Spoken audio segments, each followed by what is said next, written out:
नमस्कार, स्वागत है आप सभी का बायजूस आईएएस में और स्वागत है आपका उस साप्ताहिक सर्वेक्षण में अंतर्राष्ट्रीय घटनाक्रम के, जिसे हम विशेष रूप से तैयार करते हैं आपके लिए जो प्रतियोगी परीक्षाओं के अभ्यर्थी हैं। हम पिछले हफ्तों में चर्चा करते रहे हैं विभिन्न प्रकार के संकटों का, कभी कहीं राजनीतिक संकट का, कहीं सामरिक संकट का, तो कभी-कभार बीच में आर्थिक संकट का और किस तरह से संकट प्रभावित करते हैं अंतर्राष्ट्रीय राजनीति को, शक्ति समीकरणों को, इनका क्या प्रभाव हमारे राष्ट्रहित पर पड़ता है। समस्या ये है कि जो संकट शब्द है, ये काफ़ी उलझा हुआ है और असमंजस में डालने वाला है। अंग्रेज़ी में इसके लिए एक शब्द प्रयोग किया जाता है क्राइसिस, क्रिटिकल संकट, यानी ऐसा संकट जो आकस्मिक हो, अचानक हो और साधारण संकटों से, साधारण बाधाओं से कहीं अधिक विकट हो। तो इस संकट को आप विकट संकट कह सकते हैं, भीषण संकट कह सकते हैं, आपातकालीन संकट भी कह सकते हैं, आपातकाल जैसा जो संकट हो। मगर जो विचित्र स्थिति है, अंग्रेजी में जो शब्द क्राइसिस है, उसके साथ एक अभिप्राय जुड़ा है कि ये एक ऐसा मोड़ है जिसके बाद या तो परिस्थिति में सुधार होगा क्रमशः या बहुत तेजी से या क्रमशः बिगाड़ आएगा, जिसकी परिणति एक त्रासदी में हो सकती है, एक दुखांत में हो सकती है। हिंदी में जब आप संकट शब्द का प्रयोग करते हैं, तो ये अभिप्राय एकाएक आपके सामने नहीं आता है, मगर इसे हमें अपने ध्यान में रखना होगा कि जब हिंदी में भी हम किसी आपातकालीन संकट या आपातकाल जैसे संकट की बात करते हैं, तो हमारा अभिप्राय उसी शब्द से है, जिसे अंग्रेजी में हम क्राइसिस कहते हैं। जब कोई रोगी होता है, अस्पताल में पहुँचता है, तो उसे क्रिटिकल केयर वार्ड में रखा जाता है, अर्थात उसकी कंडीशन क्रिटिकल है, वो संकटपूर्ण स्थिति में उसका जीवन नैया उसकी झूल रही है और जब तक वो निरापद नहीं होता, तब तक उसे वहीं रखा जाएगा। तो ये आईसीयू कहिए, सीसीयू कहिए, ये भी उसी शब्द के साथ जुड़े हुए हैं। या तो मरीज बचेगा या फिर उसका देहांत हो जाएगा। ये स्थिति लगभग कई संकटों के साथ अंतर्राष्ट्रीय जगत में, राजनीति में होती है और ये शब्द के साथ जुड़े कुछ अभिप्राय ये हैं कि इनका तत्काल संकट निवारण करना ज़रूरी होता है, राजनयिक के ज़रिए या सैनिक हस्तक्षेप के ज़रिए। कई बार ये भी कहा जाता है कि यदि ऐसा नहीं हुआ, तो बहुत बड़ी उथल-पुथल अंतर्राष्ट्रीय राजनीति में मच सकती है। जो असली मुसीबत हमारे लिए पैदा होती है, वो ये होती है, जब हम संकट शब्द के पहले एक विशेषण लगाते हैं और कहते हैं मानवीय संकट, अंग्रेज़ी में ह्यूमैनिटेरियन क्राइसिस। अब मानवीय संकट क्या होता है? लोगों के मन में धारणा ये है, जो बिल्कुल एक गलत धारणा है, कि मानवीय संकट को कम प्राथमिकता दी जा सकती है सामरिक संकट की अपेक्षा, राजनीतिक संकट की अपेक्षा, राजनयिक संकट की अपेक्षा और शायद आर्थिक संकट की अपेक्षा भी। हमारी समझ में ये नादानी है, क्योंकि मानवीय संकट का अनिवार्यतः प्रभाव राजनीति में पड़ता है, मानवीय संकट का अनिवार्यतः प्रभाव आर्थिक संकट पर भी पड़ता है और एक तरह से आर्थिक संकट को पैदा करने वाला, राजनयिक अस्थिरता को विस्फोटक बनाने वाला मानवीय संकट ही होता है। और कभी-कभार बड़ी शक्तियाँ जब कहीं हस्तक्षेप करती हैं किसी दूसरे संप्रभु देश के आंतरिक मामलों में, तो उनका बहाना ये होता है कि वो मानवीय संकट से निवारण के लिए ही वहाँ हस्तक्षेप कर रहे हैं, क्योंकि जो गुत्थी मानवीय संकट की है, वो मानवाधिकारों के साथ जुड़ी हुई है। वो जुड़ी हुई है अभिन्न रूप से शरणार्थियों की और प्रवासियों की और अपनी जड़ों से बिछड़े हुए लोगों की। कहते हैं शरणार्थी, प्रवासी, शरण ढूंढने वाले, असाइलम सीकर्स, इन सब में भेद करना कठिन है। इनके बारे में बुनियादी शब्द एक है विस्थापित लोग। जो लोग विस्थापित होते हैं, देश की सीमा के बाहर चले जाते हैं, दूसरे देशों में उनका असर पड़ता है या अपने देश के भीतर भी यदि वो विस्थापित होते हैं, तो उससे समीकरण राजनीति के और अर्थव्यवस्था के उनके स्वदेश में भी बदल जाते हैं।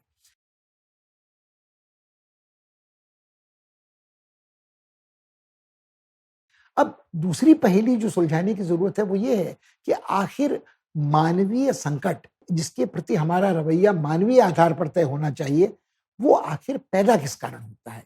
इसके अनेक कारण हो सकते हैं, कहीं कोई प्राकृतिक आपदा हो सकती है, भयंकर वर्षों से चला आ रहा सूखा हो सकता है, जिससे अकाल या दुर्भिक्ष हो, कोई बहुत बड़ी बाढ़ हो सकती है, नदियों की धारा का बदलना हो सकता है, भूकंप हो सकता है, समुद्री तूफान हो सकता है और इसके अलावा युद्ध हो सकता है, गृह युद्ध हो सकता है, रक्त रंजित तख्तापलट हो सकता है, वंशनाशक हिंसा का प्रयोग या ऐसा अभियान कोई लागू करना किसी बहुसंख्यक आबादी के तत्व द्वारा हो सकता है। इन सब का मिला-जुला प्रभाव हो सकता है, मौसम का बदलाव हो सकता है। यदि इन सब बातों को आप देखें, तो आपको अनेक ऐतिहासिक उदाहरण इस बात के मिलेंगे कि द्वितीय विश्व युद्ध के समाप्ति पर या उसके कुछ वर्ष पहले भी जब नाज़ी उत्कर्ष हुआ था, तो यहूदियों का प्रताड़न शुरू हुआ था। यहूदी जर्मनी छोड़कर यूरोप के और देशों में गए थे और जैसे-जैसे नाज़ियों का प्रभाव, फासीवादियों का प्रभाव बढ़ने लगा, तो न केवल यहूदी बल्कि अन्य प्रताड़ित यूरोपीय भी नाज़ियों से बचने के लिए दूसरी जगह जाने लगे और अंततः उनका गंतव्य होता था अमेरिका, जहाँ वो अपने को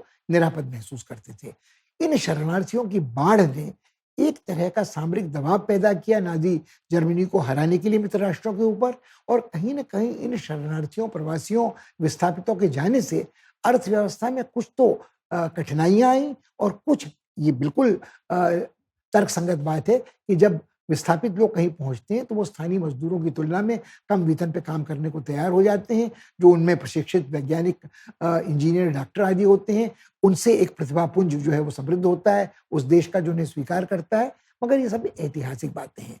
हम सिर्फ़ ये आपको याद दिलाना चाहते हैं कि मानवाधिकारों की परिकल्पना और उसके साथ शरणार्थियों की समस्या का अंतर्राष्ट्रीय कानून में उनके लिए प्रावधान बनाना और जो अंतर्राष्ट्रीय संगठन है, उनको ये ज़िम्मेदारी स्वीकार करना कि ये हमारा अनिवार्य कर्तव्य है, उसी समय से शुरू होता है। संयुक्त राष्ट्र संघ में एक शरणार्थियों के लिए आयुक्त का पद घोषित किया गया, एक आयोग की घोषणा की गई और उस महकमे को मानवाधिकारों की रक्षा का कार्यभार भी या राहत पहुँचाने का कार्यभार भी सौंप दिया गया।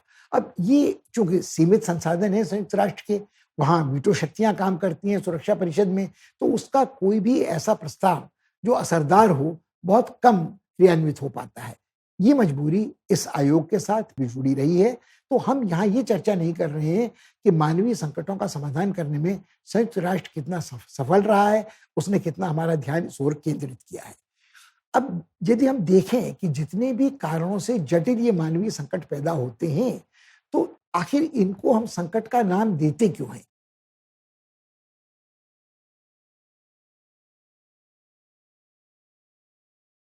विकट संकट क्यों कहते हैं? आपातकाल जैसी स्थिति इनसे क्यों पैदा होती है? ये इसलिए पैदा होती है कि हर मानवीय संकट इससे प्रभावित लोगों के जीवन मरण का प्रश्न है। लोग या तो मारे जा रहे होते हैं या उनका अंग भंग हो रहा होता है या वो कारावास में ठूँसे जा रहे होते हैं या कारावास जैसे बदतर परिस्थितियों में पाशविक जीवन यापन के लिए विवश होते हैं। वो शरणार्थी शिविरों में रहते हैं, जहाँ ना रोज़गार होता है, ना चिकित्सा सुविधाएँ होती हैं, जहाँ निजी एकांत होता है, परिवार एक-दूसरे से बिछुड़ जाता है, वो निरंतर प्रताड़ित होते हैं, महामारियों के फैलने का खतरा होता है और एक ऐसा माहौल होता है जिसमें संगठित अपराधी घुसपैठ कर सकते हैं, अराजकता का माहौल होता है, निराशा, हताशा का माहौल होता है और जिस व्यक्ति के लिए अपने जीवन का या अपने परिवार के अन्य सदस्यों के जीवन का कोई मूल्य नहीं रहता, उसके लिए दूसरों के जीवन का भी कोई मूल्य नहीं रहता और एक तरह की आत्मघातक आतंकवादी प्रवृत्ति पैदा होती है, जिसका दुरुपयोग कट्टरपंथी तत्व करते रह सकते हैं, संगठित अपराधी करते हैं। ये सारी तमाम बातें लागू होती हैं सभी शरणार्थियों पर। अब एक और दिलचस्प और दुखद पहलू है कि आज शायद संसार का कोई हिस्सा ऐसा हो, जो इस मानवीय संकट की समस्या से अछूता रहा हो। अ, आज हम चर्चा कर रहे हैं अफ़गानिस्तान में तालिबान के काबुल पे कब्ज़ा करने के बाद कि एक पटाक्षेप हुआ मगर दूसरा संकट शुरू हो गया। अब खाद्यान्नों का संकट हो जाएगा, अब अकाल जैसी, दुर्भिक्ष जैसी स्थिति अफ़गानिस्तान में हो सकती है, प्राण रक्षक औषधियों की कमी पड़ सकती है, रोज़गार बिल्कुल नष्ट हो सकता है और मानवाधिकारों का निरंतर हनन हो सकता है। सबसे बड़ी संख्या में अफ़गान शरणार्थी बाहर जा चुके हैं, 60-65 लाख और स्वदेश में विस्थापित लोगों की संख्या भी कम नहीं है। सारे पड़ोसी देशों में ये शरणार्थी पहुँच चुके हैं, मगर ऐसा नहीं है कि मानवीय संकट सिर्फ़ विस्फोटक बन रहा है अफ़गानिस्तान में। यदि आप देखें तो कुछ ही समय पहले तक चर्चा का विषय ये था कि आज मानव जाति एक ऐसे मानवीय संकट का सामना कर रही है, जो अभूतपूर्व है, ऐतिहासिक है, ऐसा पहले कभी नहीं हुआ था और हम बार-बार यमन का नाम सुनते थे। यमन में हाउदी हैं, जिनका संघर्ष चल रहा था वहाँ की निर्वाचित सरकार के साथ और 10 वर्षों से यह संकट चल रहा है। अब यदि आप यमन की बात करें और अफ़गानिस्तान का चर्चा करें, तो एक बात बिल्कुल स्पष्ट हो जाती है कि एक बड़ी कठिनाई यह है, दुविधा यह है, विडंबना यह है, आप किसी भी शब्द का प्रयोग करें कि जो संकट कुछ हफ्तों में समाप्त हो जाना चाहिए, ज़्यादा से ज़्यादा महीने भर में, पखवाड़ों में, यदि वो कुछ वर्ष चलता है, तो दुनिया को आदत हो जाती है उस संकट के साथ जीने की, उस संकट की गंभीरता को कोई समझता नहीं, संख्याओं के कोई मायने नहीं रहते।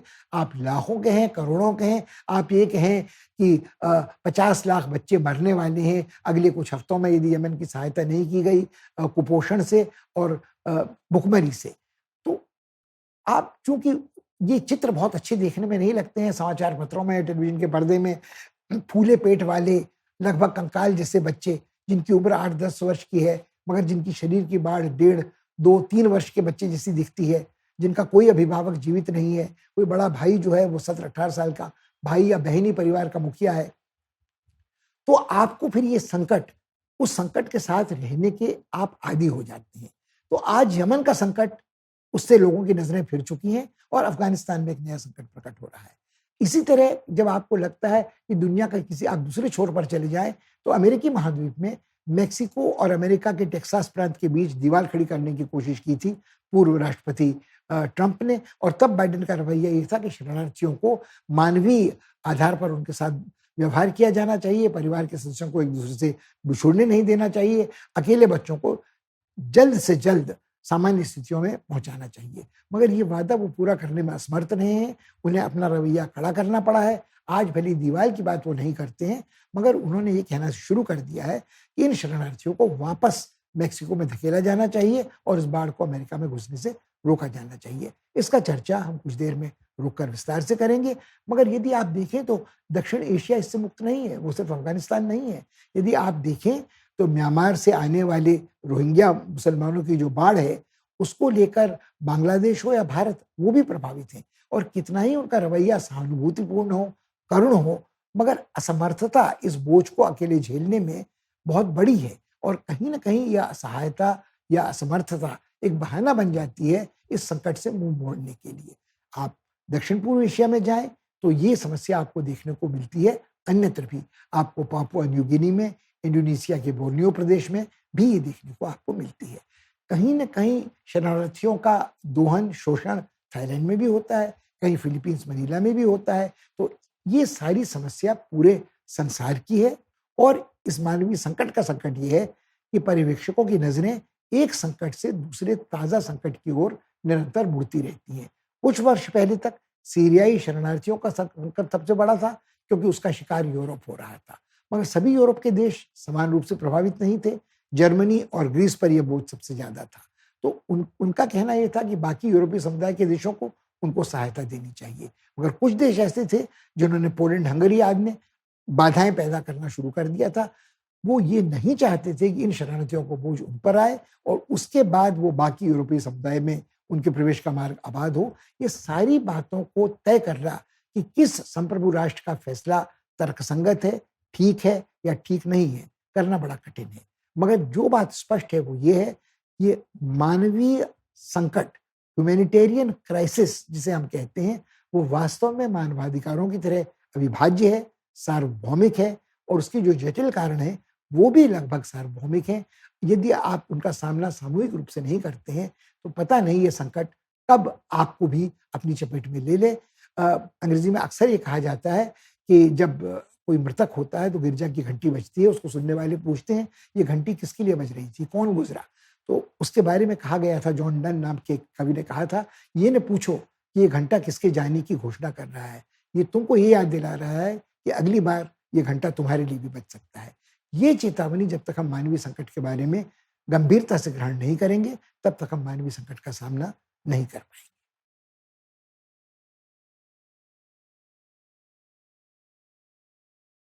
मानवीय संकट की जटिल समस्या को समझने के लिए सबसे पहले ज़रूरत यह है कि हम उन संकट स्थलों पर दृष्टिपात करें, जहाँ ये समस्या आज देखने को मिल रही है और विकट रूप धारण कर रही है। अंतर्राष्ट्रीय राजनीति के विश्लेषकों का ध्यान पहली बार हाल के वर्षों में इस समस्या की ओर तब गया, जब लाखों की संख्या में सीरियाई शरणार्थी यूरोप पहुंचने लगे और इस सीरियाई शरणार्थियों की पहली ज्वार जैसी लहर यूरोप इस कारण पहुंची जब 2011 में कुछ किशोरों ने दीवालों पर कार्टून बनाए, कुछ आलोचनात्मक नारे लिखे अपनी सरकार के खिलाफ। इन किशोरों की इस नादानी की सजा भुगतनी पड़ी इनके अभिभावकों को, जब जो अपने बच्चों को बचाने के लिए उनकी गिरफ्तारी के विरुद्ध सड़कों पर आंदोलनकारी बनकर आए, इनका दमन आतंकवादियों की तरह किया गया। बहुत बर्बर तरीके से इनका दमन किया गया, उनकी जान का खतरा पैदा हो गया और लोग विवश हुए अपने परिवार से बिछोड़ने के लिए, देश छोड़कर बाहर शरण ढूँढने के लिए। ये लोग जब यूरोपीय देशों में पहुँचे, तो पहली बार इनके साथ सहानुभूति का बर्ताव ही हुआ, खासकर जर्मनी में, जहाँ तत्कालीन चांसलर एंजेला मर्केल थीं। वो खुद शरणार्थी रह चुकी थीं, जानती थीं कि अपनी जड़ों से कटना, बिछोड़ना कैसा होता है, तो उन्होंने अपना द्वार खुला रखा इन शरणार्थियों के लिए। मगर तत्काल कुछ समस्याएँ शुरू हो गईं कि जो शरणार्थी जर्मनी पहुँच रहे थे, उनकी न केवल त्वचा का रंग फ़र्क था, वो दूसरे धर्म के अनुयायी थे, उनकी भाषा फ़र्क थी, उनका लिबास फ़र्क था, उनका खाना फ़र्क था और उनको कोई अनुभव नहीं था बड़े आधुनिक शहर में रहने का। बड़े-बड़े शहर जो मध्य पूर्व के थे, उनकी कोई तुलना पश्चिमी यूरोप के समृद्ध देशों के उन शहरों से, महानगरों से नहीं की जा सकती, जिनका जीवन परिष्कृत टेक्नोलॉजी से संचालित होता है। जब ये लोग सड़कों पर तंबू तान कर रहने लगे और आपस में शरणार्थी वैसे भी घुल-मिल कर आपस में ही रहना पसंद करते हैं, तो इन लोगों को एक तरह से अजनबियों से बदतर एक मानवेतर प्राणी के रूप में वहाँ के जर्मनी के कुछ निवासियों ने देखा और उन्होंने अपनी सरकार की आलोचना भी शुरू की कि यदि इस तरह शरणार्थियों की बाढ़ उनके देश में आती रही, तो उनकी अपनी ज़िंदगी का जो तरीका है वो नष्ट हो जाएगा, उनके उनके धर्म और उपासना का संकट हो जाएगा और जो साझे की यूरोपीय संस्कृति है, जिससे इन लोगों का कोई वास्ता नहीं, उसके लिए भी खतरा पैदा हो जाएगा। यहीं से इस्लाम द्वेष का एक ज्वार भी शुरू होता है, जो अति उग्रवादी दक्षिणपंथी आलोचक थे एंजेला मार्केल के, वो भी ताकत उनकी बढ़ने लगी और एंजेला मार्केल ने जो रास्ता खोला था इन शरणार्थियों के लिए, उसको लेकर कुछ मतभेद उनके अपने अन्य यूरोपीय देशों के साथियों के साथ भी होने लगे, जिनको लगता था कि पहले शरणार्थी जर्मनी में आएँगे, फिर जर्मनी से बाधा रहित यात्रा का फ़ायदा उठाते हुए यूरोप के दूसरे देशों में पहुँच जाएँगे और ये खतरा सबके लिए समान रूप से हो जाएगा। इसका एक और पक्ष है, जब इतनी बड़ी तादाद में कोई शरणार्थी या विस्थापित लोग कहीं दूसरी जगह पहुँचते हैं, तो जो मानवीय संकट पैदा होता है, उसका समाधान क्या चाहता है? उसके समाधान के लिए आपको खाने-पीने का प्रबंध करना होता है, औषधियों का प्रबंध करना होता है, सर के ऊपर छत का प्रबंध करना होता है, आवागमन के लिए यातायात की विशेष सुविधाएँ देनी होती हैं, कुछ रोज़गार का प्रबंध होता है और जब ये विस्थापित लोग किसी दूसरे देश में पहुँचते हैं, तो वो किसी भी कीमत पर काम पाने को तैयार होते हैं। तो एक तरह का द्वेष इनके प्रति उन मज़दूरों के मन में, उन श्रमिकों के मन में, कामगारों के मन में भी आता है, जो अब तक महँगे वेतनमान के लिए, अपनी दिहाड़ी के लिए संघर्ष कर रहे होते हैं। उन्हें लगता है कि उनकी पेट पर लात मारने के लिए लोग कहाँ से आ गए। तो एक तरह से जो प्रारंभिक सहानुभूति होती है, वो इस मानवीय संकट के दौर में बहुत जल्द बिलाने लगती है, अदृश्य होने लगती है। ये एक पक्ष था।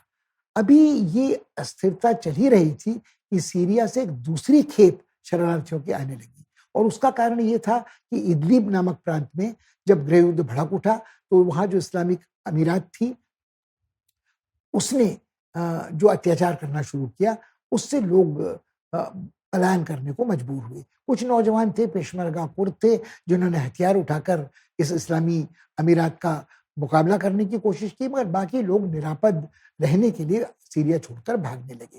तो निरंतर संख्या सीरियाई शरणार्थियों की यूरोप में और जर्मनी में और अन्य देशों में बढ़ने लगी और लगभग इसका संयोग हुआ कुछ उन और शरणार्थियों की बाढ़ के साथ जो उत्तरी अफ्रीका से यूरोप में घुस रहे थे। ये लोग ट्यूनीसिया से आ रहे थे, अल्जीरिया से आ रहे थे, मोरक्को से आ रहे थे और ये चूँकि इनके और यूरोप के बीच की दूरी बहुत कम थी। सकरी एक जलडमरू मार्ग था जिब्राल्टर के पास, जिसको पार करते ही आप यूरोप में पहुँचते थे।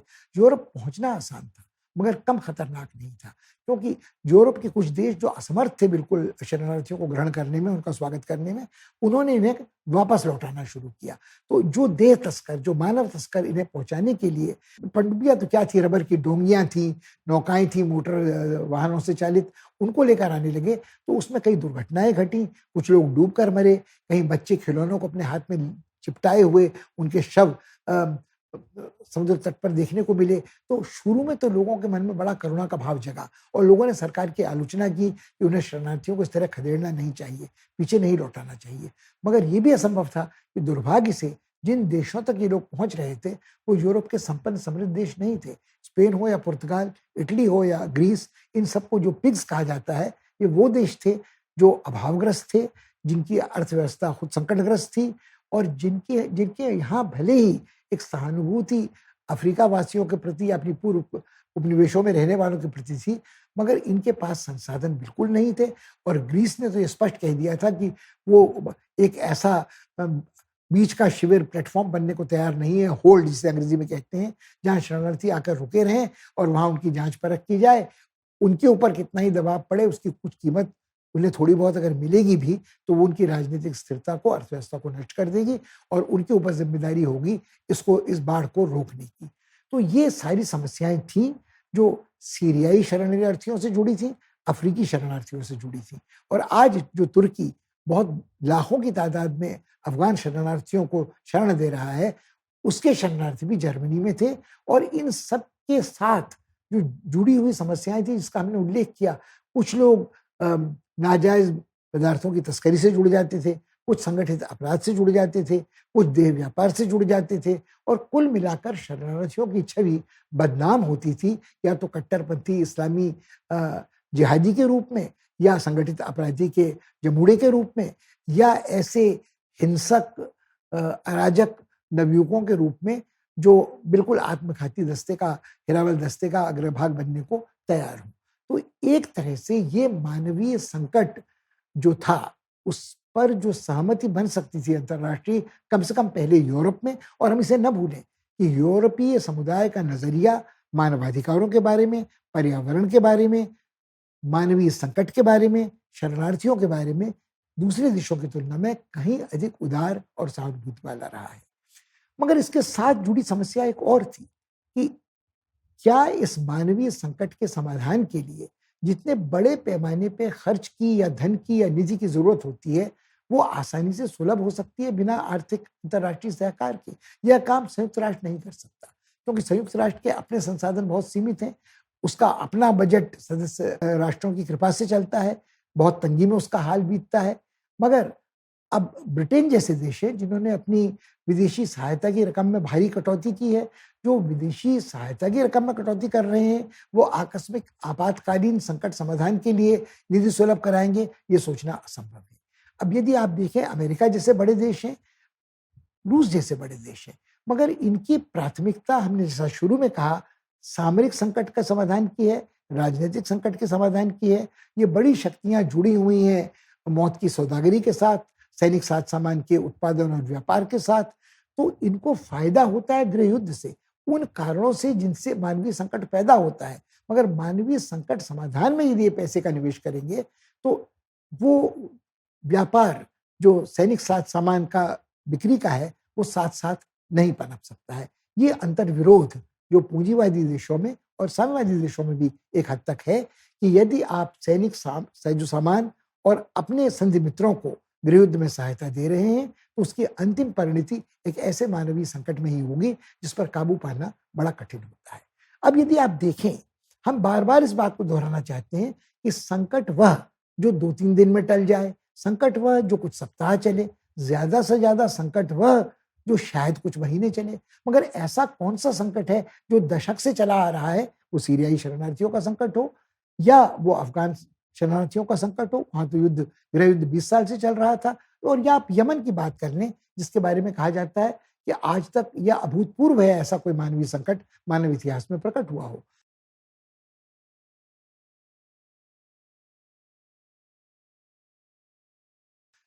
यमन में लगभग 2 करोड़ लोग मानवीय संकट की चपेट में हैं, अर्थात भुखमरी के कगार पर हैं, कुपोषित हैं, महामारी या संक्रामक रोगों के खतरे से ग्रस्त हैं या उसकी चपेट में हैं। जो छोटे-छोटे बच्चे हैं, जिनकी उम्र 5-6 वर्ष की है, उनके शरीर की बाढ़ 1-1.5 वर्ष के बच्चे जैसी नहीं है, वो कंकाल जैसे नज़र आते हैं, उनके पेट फूले हुए हैं, उनकी त्वचा हड्डियों से चिपटी हुई है। आप उस दृश्य को 2 बार देख नहीं सकते। और वहाँ राहत पहुँचाने का काम इसलिए बहुत कठिन है कि वहाँ जो युद्ध चल रहा है लगभग 1 दशक से, वो हाउदियों के बीच में और उस सरकार के बीच में चल रहा है जिसकी पीठ पर हाथ सऊदी अरब का है। वह सरकार सुन्नियों का प्रतिनिधित्व करती है, हाउदी शिया हैं, जिनको समर्थन प्राप्त है ईरान का। अब ये एक और समस्या को उजागर करता है, जो मानवीय संकट होता है, जो ह्यूमैनिटेरियन क्राइसिस होती है, जिसका जन्म अक्सर उस दोहरे मानदंड से होता है। जब लोग कहते हैं कि हमने मानवीय संकट से मुक्ति दिलाने को किसी देश को हस्तक्षेप किया था वहाँ, और हम पीछे बर्बादी जो छोड़कर आए हैं, उससे और कैंसर के नासूर जैसा एक मानवीय संकट पैदा हो गया है जो लाइलाज है। ये बात पूरी तरह लागू होती है यमन के ऊपर। लोग आज भूल गए हैं कि यमन कहाँ है। लोगों को याद नहीं कि कभी यहाँ की राजधानी जो सना है वो चर्चित नहीं थी। अदन का नाम सब लोग पहचानते थे क्योंकि वो एक प्रमुख नौसैनिक अड्डा था ब्रिटेन का। जब आदमी सुएज कैनाल पार करता था तो यहाँ टोपियां उछाली जाती थी कि अब हमने निर्विघ्न यात्रा का चरण पार कर लिया और आप अदन में पहुंचे हुए हैं। मगर आज अदन के इस नौसैनिक बंदरगाह पर कब्जा है हौदियों का, और वो अपने प्रक्षेपास्त्रों से हमला कर रहे हैं सऊदी अरब के तेल संयंत्रों पर। और सऊदी अरब जो समृद्ध अरब मुस्लिम राज्य है, बिल्कुल इस बात से निर्विकार है कि यमन में कितनी स्थिति खराब है। अपने सैनिक सामान और सैनिक तैयारी पे खर्च करता है, उसका एक अंश भी यदि हौदियों को इस समय सुलभ होता तो शायद वहां की स्थिति इतनी संकटग्रस्त या निराशाजनक नहीं होती। यही एक और बात हमारे सामने आती है कि जब भी हम मानवीय संकट की बात करते हैं तो मानवीय संकट से ग्रस्त लोगों को त्रास से मुक्ति दिलाने के लिए जो कुछ भी प्रयास होते हैं वो सिर्फ धन पर, बड़ी सीमा तक धन पर निर्भर हैं, मगर जो राहत सामग्री है वो उन तक पहुंचाना भी कठिन हो जाता है यदि वहां गृहयुद्ध जैसी परिस्थितियां निरंतर चलती हैं। यमन में ये हो रहा है कि वहां राहत सामग्री पहुंचाने वाले लोग मारे गए हैं। अफ्रीका के कुछ अन्य संकटग्रस्त क्षेत्रों में ऐसा हुआ है। यदि आप देखें तो लोगों ने ये बात स्वीकार की है कि अफ्रीका के दूसरे देश में, इथियोपिया में, जो कभी समझा जाता था बड़ा खुशहाल देश और जहाँ के प्रधानमंत्री को नोबेल शांति पुरस्कार मिला था शांति की वापसी के लिए उनके लंबे समय से चले आ रहे युद्ध के साथ, इरिट्रिया के साथ, साल भी नहीं बीता था अभी कि अपने ही देश के उत्तरी प्रांत टिग्रे में एक ऐसे गृह युद्ध की शुरुआत उनके शासनकाल में हुई है जिसने वहां भी अकाल जैसी स्थिति पैदा कर दी है, जहां वहां भी मानवीय संकट पैदा हो गया है। महिलाओं के साथ बलात्कार का, बच्चों के साथ कुपोषण का, रोजगार का तबाह होने का, ये सारी जो मानवीय समस्या के आयाम है कि लोग पशुवत जीवन यापन के लिए मजबूर हों, विवश हों, और वो लगभग आपस में ही लड़ते भिड़ते रहें आदिम कबायली रूप से।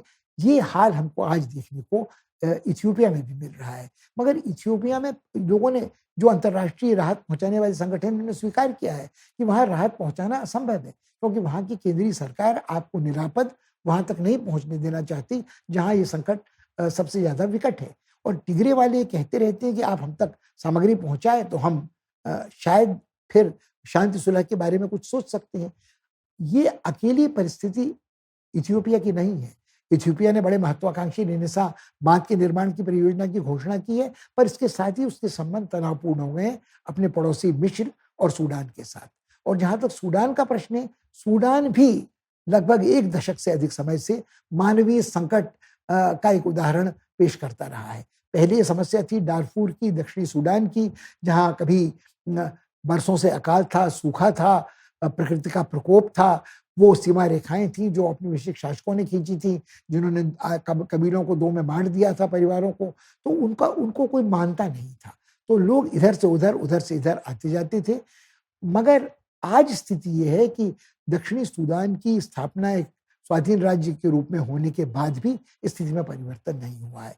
मानवीय संकट वहां भी बरकरार है, जिसका कुछ कारण, आंशिक कारण पर्यावरण का विनाश है, कुछ आंशिक कारण कुशासन है, कुछ आंशिक कारण भ्रष्टाचार है, और कुछ आंशिक कारण इस मानवीय संकट का एक स्थान से दूसरे स्थान में लावा तक बहकर आने वाला है। तो ये कुल मिलाकर यदि आप देखें तो इथियोपिया में भी एक अंश कबायली है, एक अंश धार्मिक कट्टरता का है, एक अंश तानाशाही का है, और ये सारे संकट ऐसे हैं कि वहीं आप देखें तो इरिट्रिया हो, इथियोपिया हो, और जिबूती हो, सोमालिया हो, ये सब मानवीय संकट हैं जिनके बारे में हम सोचते नहीं। हमारा ध्यान तभी जाता है जब वहां कोई नौसैनिक तस्कर किसी बड़े जहाज पर कब्जा कर लेते हैं, नाविकों को बंधक बना लेते हैं, और फिर उनको छुड़ाने के लिए नौसेना हरकत में आती है। और ये सारी चीजें हमको मानवीय संकट का हिस्सा नहीं लगती हैं। मगर जब दुनिया के किसी भी हिस्से में मनुष्य को पाशविक जीवन जीने के लिए विवश करती हैं परिस्थितियां, तो निश्चित रूप से विस्फोटक राजनीतिक और आर्थिक संकट प्रकट होते हैं, सामरिक चुनौतियां और जटिल हो जाती हैं। जब तक हम इस बात को नहीं समझेंगे, तब तक इस समस्या का समाधान करना कठिन है।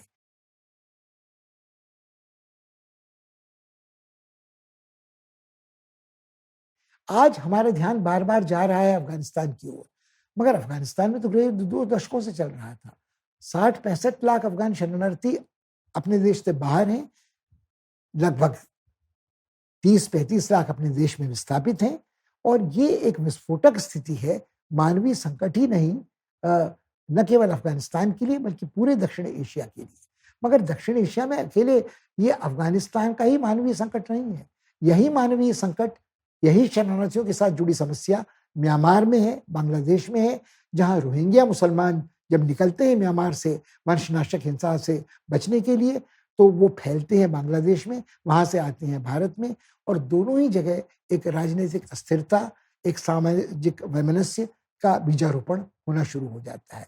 यही बात आपको देखने को मिलती है अंशतः म्यांमार के अन्य अल्पसंख्यक समुदायों के बारे में। वो करेन हो, कचिन हो, शान हो, मोन हो, जो वहाँ की सैनिक तानाशाही है, वो इन सब का उत्पीड़न करती है और सिर्फ बर्मन वर्चस्व बनाने की कोशिश उसकी रहती है।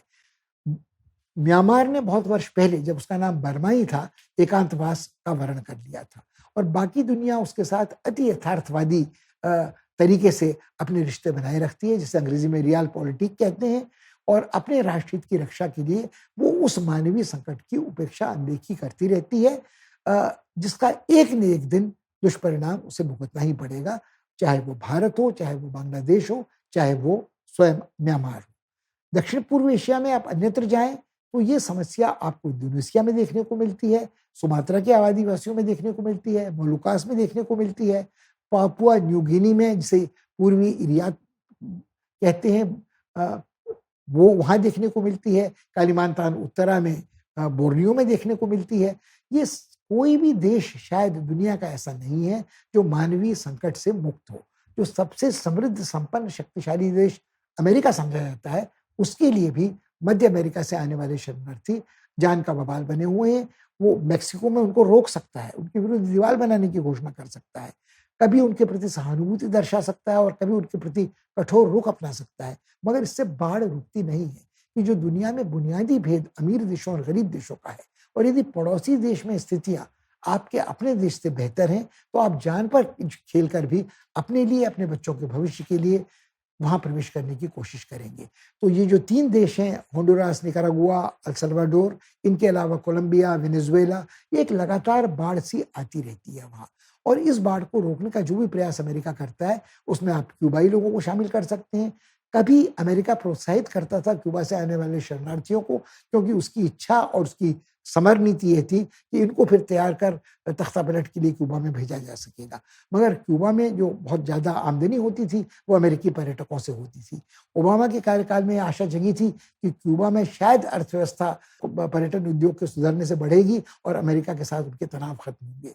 पर ट्रंप के कार्यकाल में आशा ध्वस्त हो गई और आज न केवल क्यूबाई एक अजनबी शत्रु जैसे आप्रवासी समझे जा रहे हैं, हैटी से आने वाले लोगों को भी बलपूर्वक वापस खदेड़ा जा रहा है।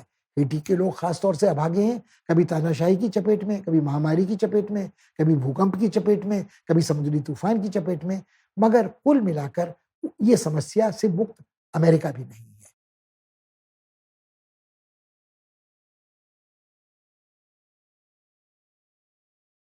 मानवीय संकट के कुछ और आयाम हैं, जो सिर्फ विस्थापन के नहीं हैं, आंतरिक विस्थापन के नहीं हैं, शरणार्थियों के नहीं हैं, मगर मानवाधिकारों के हनन के साथ जुड़े हुए हैं। क्या आप मानवीय संकट उस स्थिति को भी कहेंगे जहां अल्पसंख्यकों का वंशनाश धीरे-धीरे क्रमशः हो रहा है और ऐसे विशाल देश में हो रहा है जिसके एक भूभाग से एक सरहद से दूसरी सरहद में एक नहीं 8 बार समय बदलता है। 8 टाइम ज़ोन्स में है। रूस में हमें पता नहीं कि साइबेरिया में क्या हो रहा है। हमें ये पता नहीं है कि चीन में सिंकियांग प्रांत में उइगर मुसलमानों के साथ क्या हो रहा है। मगर क्या हर मानवाधिकारों की अवहेलना, उनका उल्लंघन मानवीय संकट है? क्या इस आधार पर वहाँ मानवीय संकट के आधार पर हस्तक्षेप किया जा सकता है? ये सारी समस्याएँ ऐसी हैं जिन्होंने आज अंतर्राष्ट्रीय कानून को पंगु साबित कर दिया है, अंतर्राष्ट्रीय संगठनों की कमज़ोरी स्पष्ट कर दी है, मगर इससे कुछ हासिल नहीं होता है। समस्या अपनी जगह बनी रहती है और सबसे बड़ी समस्या ये है कि एक संकट से दूसरे संकट की ओर हमारी नज़र मुड़ती रहती है और कई जगह वर्षों से चला आ रहा संकट हमको लगभग अ, बेहोश कर देता है।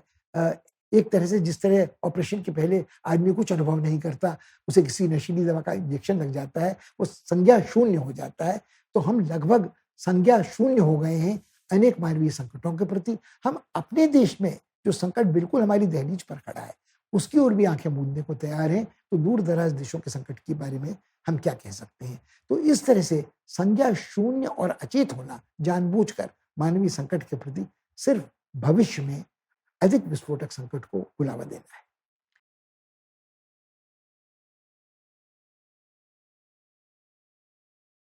इस सप्ताह इतना ही। सिर्फ हम आपको यह याद दिलाना चाहते हैं कि जो कुछ चर्चा हमने किया है, उसे एक बार गंभीरता से ठंडे दिमाग से दोहरा ज़रूर लें। सबसे पहली बात यह समझने की है कि मानवीय संकट किसी दूसरे संकट से कम विस्फोटक, खतरनाक नहीं होता। अधिकांश विस्फोटक संकटों का जन्म मानवीय संकट से ही होता है या अन्य संकट समाधान जब असफल रहते हैं तब मानवीय संकट का जन्म होता है। और मानवीय संकट के बारे में सबसे दुखद चीज यह है कि लोग धीरे धीरे इसके आदी हो जाते हैं, जैसे किसी गंभीर महामारी के, जैसा कोविड के साथ हो रहा है कि लोगों को लगता है कि आज कोविड महामारी जो है उसके साथ तो हमें जीना ही है, हम जेन केन प्रकार जी लेंगे। मगर यह चीज जो धीरे-धीरे सुगबुगाता हुआ मानवीय संकट है, वो फिर एकाएक खौलने लगता है, उसका विस्फोट होता है, एक संकट दूसरे संकट की धारा से मिल जाता है, फिर उसका समाधान बहुत कठिन हो जाता है। तो किसी भी सामरिक संकट या आर्थिक संकट से कम प्राथमिकता मानवीय संकट को नहीं दी जानी चाहिए। इतना ही महत्वपूर्ण हमारे लिए यह समझना है कि दुनिया का कोई भी देश मानवीय संकट से मुक्त नहीं है, वो अमीर हो या शक्तिशाली हो। और हम भारत में स्वयं को भी इससे निरापद नहीं मान सकते हैं। हमारा आकार विशाल है, हमारी आबादी बहुत बड़ी है, हमारी जो सीमाएँ हैं उसकी सरहदें हज़ारों किलोमीटर तक फैली हैं और छलनी की तरह उनमें छोटे-छोटे छेद भी हैं, तो पड़ोस से भी यह लावा हमारे यहाँ आ सकता है और कुछ लोगों को लगता है कि हमारे यहाँ भी ऐसी परिस्थितियाँ हैं जो ज्वालामुखी की तरह सुगबुगा रही हैं और मानवीय संकट कभी भी विस्फोटक रूप ले सकता है। आप सोचें, हमने कुछ उदाहरणों का साझा आपके साथ किया है, आप दुनिया के नक्शे पर नज़र डालें, उन जगहों को पहचानने की कोशिश करें जहाँ मानवीय संकट है और एक जगह के मानवीय संकट की क्या समानता दूसरे मानवीय संकट से है, अंतर थोड़ा बहुत भी जो है क्या है, वह समझने की कोशिश करें। अपनी समझ से समाधान सुझाने के लिए तत्पर रहें और ये ज़रूर समझें कि बिना करुणा या सहानुभूति के कुछ नहीं हो सकता। दुर्भाग्य यह है कि अंतर्राष्ट्रीय राजनीति में और अंतर्राष्ट्रीय रंगमंच पर करुणा का स्थान बहुत कम है, यह चीज़ बहुत दुर्लभ है। अगले सप्ताह आपसे फिर मुलाकात होगी, तब तक के लिए विदा दीजिए। नमस्कार और धन्यवाद।